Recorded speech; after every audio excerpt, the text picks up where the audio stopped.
Donc je vais vous présenter mon travail de recherche qui porte sur la malnutrition et la flore digestive.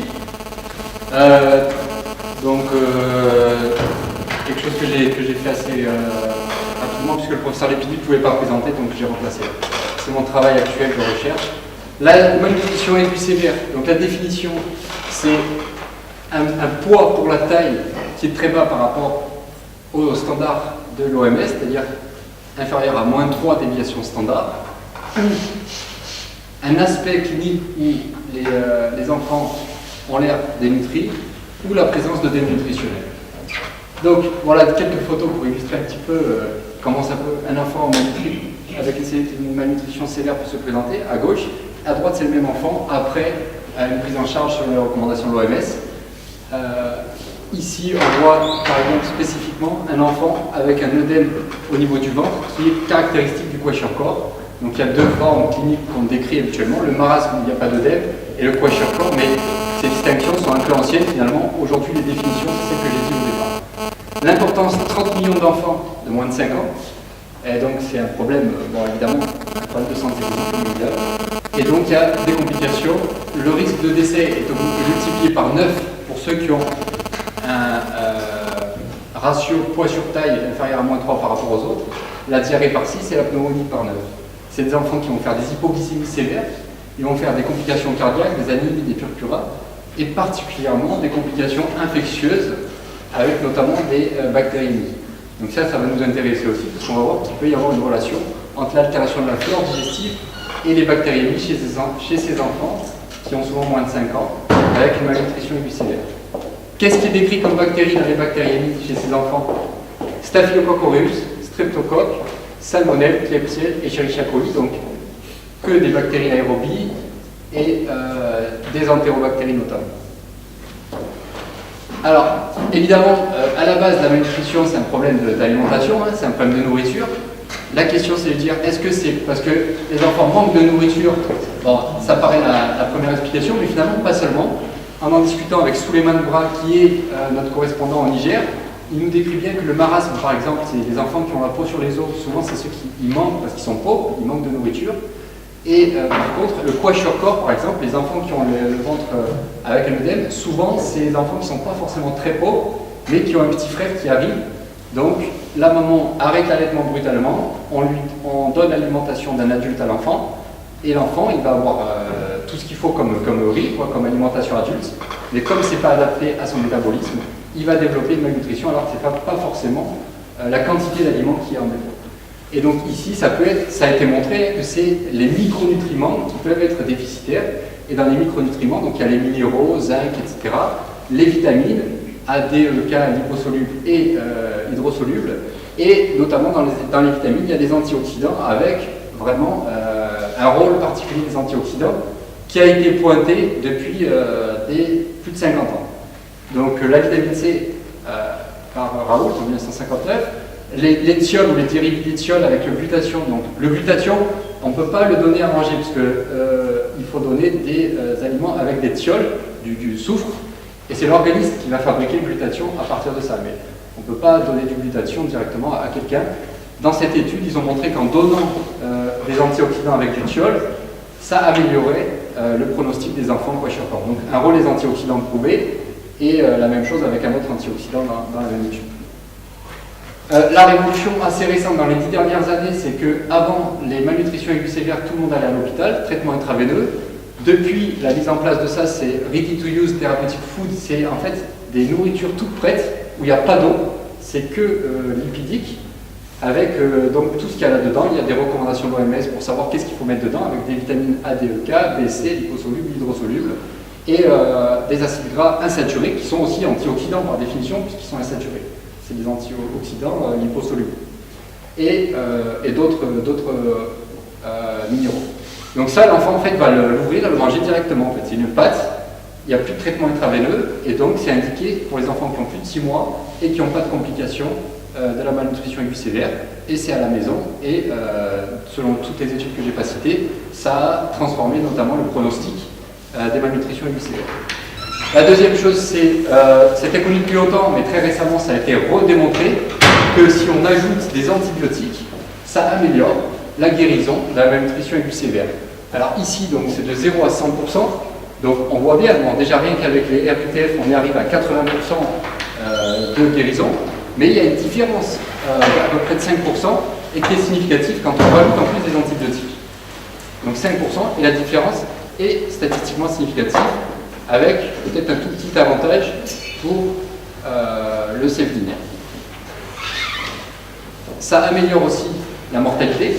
Donc là, l'échelle c'est de 0 à 10%, attention, donc c'est plus la même échelle, mais en grossissant l'échelle, on voit bien qu'il y a plus de mortalité dans le groupe placebo et que les enfants qui ont les nourritures thérapeutiques plus des antibiotiques, amox ou cefdinir, ont diminué leur mortalité. Alors qu'ils n'ont pas d'infection, ils n'ont pas forcément de fièvre ou quoi, c'est uniquement l'addition d'antibiotiques systématiques, donc ça fait poser un rôle à une cause bactérienne associée à cette malnutrition aiguë sévère. Donc en tout cas, malgré tout, il y a de nombreux décès par sepsis chez ces enfants. Il y a, donc on l'a vu, 10% à peu près d'échecs et 5% de mortalité malgré le traitement et la prise en charge la plus adaptée au jour d'aujourd'hui, associant les ribonucléose thérapeutiques food et les antibiotiques. Et puis, même chez ceux qui répondent, il y en a beaucoup qui rechutent. Donc c'est la question de voir pourquoi ces enfants rechutent.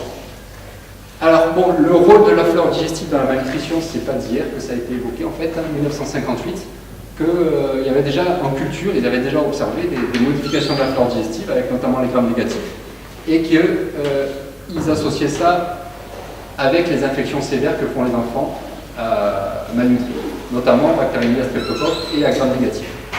Très récemment, en fait, c'est depuis les 5 dernières années, il a été associé une immaturité de la flore digestive chez les enfants malnutris par rapport à des enfants avec une bonne nutrition du même âge, une prédiction d'un échec thérapeutique selon le profil de la flore digestive. Donc la flore digestive peut prédire si un enfant va guérir ou pas. Et puis la nourriture avec les antioxydants, les vitamines, etc. permet seulement en fait une maturation transitoire de la flore digestive, et cette flore digestive, dès qu'on arrête le traitement, va revenir à l'état de base. Donc pourquoi il y a cette résilience, cette résistance au traitement chez les enfants avec une malnutrition aiguë sévère alors qu'on leur donne les protéines, etc.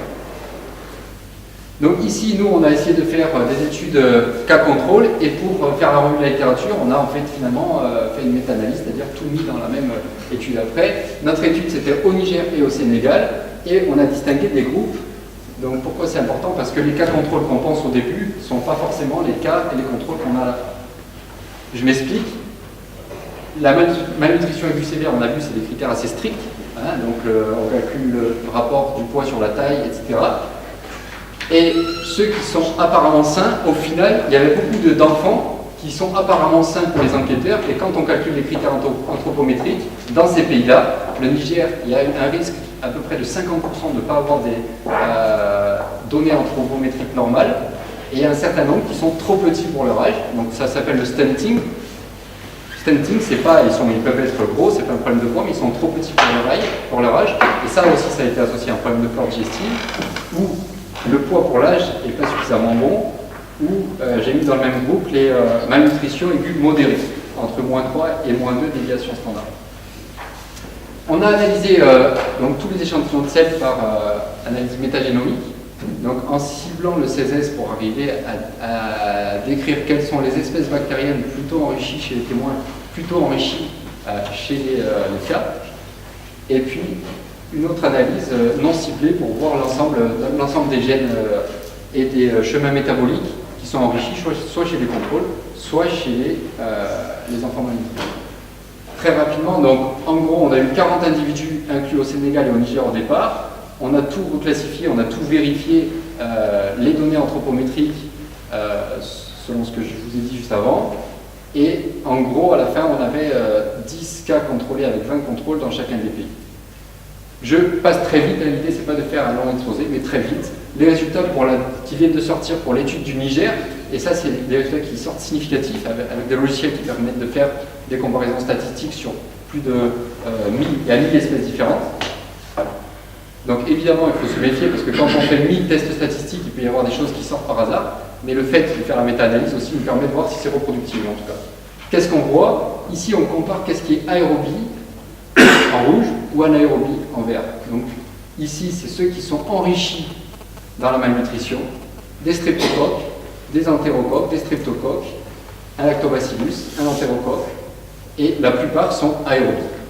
A l'inverse, ceux qui sont enrichis chez les témoins, on retrouve les Bacteroides, on retrouve Eubacterium rectal et Methanobrevibacter smithii, donc c'est une des archées principales du tube digestif, c'est une anaérobie stricte, et donc ça va finalement dans le sens qu'on dit, c'est que il y a la probabilité qu'un anaérobie soit enrichi chez les contrôles est plus importante, et un aérobie va plus probablement être enrichi chez les malnutris. Donc c'est ça distingue un petit peu le profil, et ça pourrait expliquer aussi pourquoi ils font plus d'infections à streptocoque éventuellement, en regardant cette différence de flore. Donc voilà, on a utilisé un ratio pour essayer de représenter ça. Le ratio, c'était de dire combien d'espèces parmi toutes celles qui ont été enrichies dans la malnutrition sont au moins aérotolérants. Donc sur les 11 espèces qui sont enrichies dans la malnutrition, 10 étaient aérotolérantes, versus 2 sur 10 qui étaient enrichis chez les témoins. Donc on a utilisé un autre ratio pour pouvoir comparer les études qui était vraiment significatif. Ici, afin de voir si on est reproductible avec la littérature, il y a d'autres études qui ont été faites en Inde. Ici, il y avait seulement l'étude du Sénégal, le Niger, c'est en cours. Une étude au Malawi, une étude au Bangladesh, et dans toutes les études, on retrouve les mêmes tendances. Ce n'est pas forcément les mêmes espèces exactement. Souvent d'ailleurs, ce n'est pas les mêmes espèces, mais finalement, la tendance globale sur les aérobies sont plutôt enrichis chez les malnutris et les anaérobies sont perdus chez les malnutris se retrouve dans toutes les études qui sont publiées à ce jour, qui ont analysé le profil de la flore par métagénomie. Un biais donc, on est en train de voir pour le contrôler, c'est l'âge, puisqu'on a vu qu'il y a une immaturité, c'est-à-dire les enfants ont moins d'anaérobie dans la flore. Petit à petit, dans les 2 premières années, la flore adulte se met en place, et du coup, il faut faire attention que les contrôles et les cas aient bien le même âge, parce que sinon on peut avoir un résultat qui dépend uniquement de l'âge. Donc, en tout cas, l'étude de Subramanian était contrôlée pour l'âge, dans le modèle. Dans le gauche, les contrôles étaient plus jeunes que les cas, donc a priori c'est un résultat qui est très fiable, et sur nos études, on est en train de voir comment montrer que notre résultat ne dépend pas de l'âge. Laissez en cours. Simplement ça, on peut dire que c'est une méta-analyse, c'est un peu différent, c'est simplement que j'ai mis les résultats les uns à côté des autres pour toutes les espèces qui étaient plutôt enrichies dans la malnutrition ou dans les témoins. Ici, c'est la malnutrition, et donc j'ai pris toutes les études à ma disposition, et ici je montre uniquement les espèces qui sont retrouvées associées à la malnutrition dans au moins 3 études.